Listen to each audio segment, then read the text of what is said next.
I opened the front door with a smile. The deal was sealed. A 6-month-long project finally bore fruit. I was going to tell her we could finally move. New house, new start. We talked about it endlessly. She said she was tired of the view. I thought I was giving her a dream.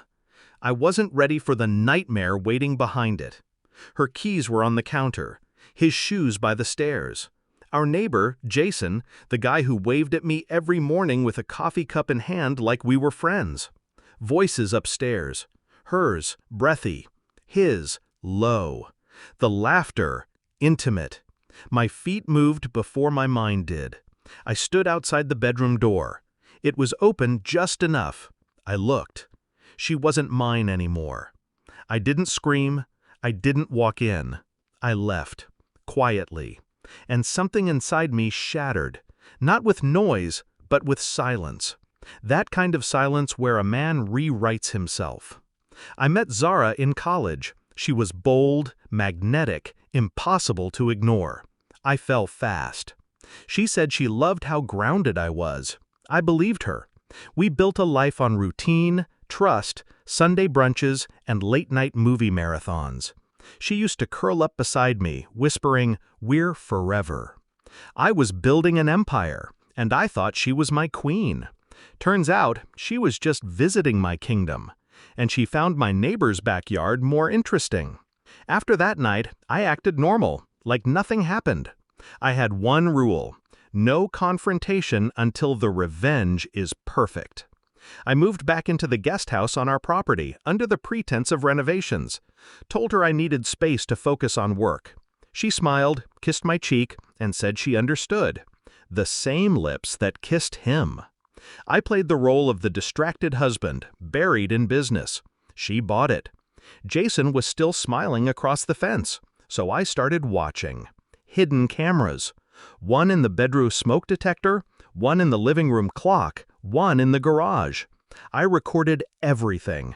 Every kiss, every lie, every betrayal. But I didn't just want them exposed. I wanted them broken. Zara didn't know I'd updated our prenup last year, quietly, with a new infidelity clause.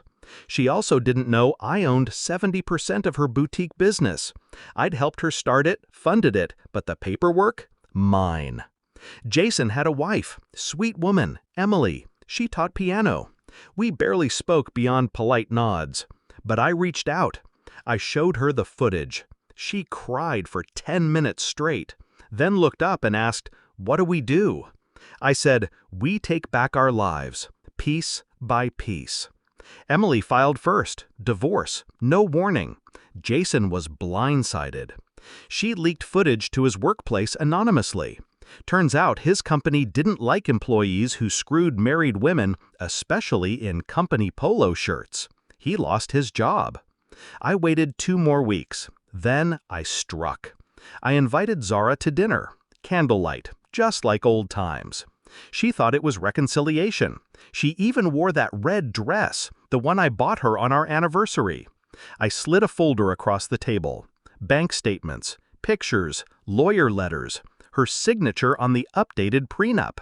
She flipped through it all, her face draining color with every page. It didn't mean anything," she whispered. "That's the part that makes this easier," I said. She cried.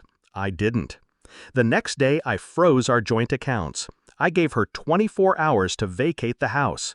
Not our house, my house. I had bought it before marriage. Her boutique? I sold my shares, quietly, to a rival. Her landlord doubled the rent a week later. She couldn't keep it afloat. Jason moved out, into a motel, I heard. Emily got the house, the dog, the car, everything. I stood on my porch and watched as Zara dragged out her last box. She looked back once, hoping for, I don't know, forgiveness? I gave her nothing. People think revenge is loud, screaming, broken dishes. But the best revenge? It's cold, silent, surgical. It's watching someone realize you're not the fool they thought you were.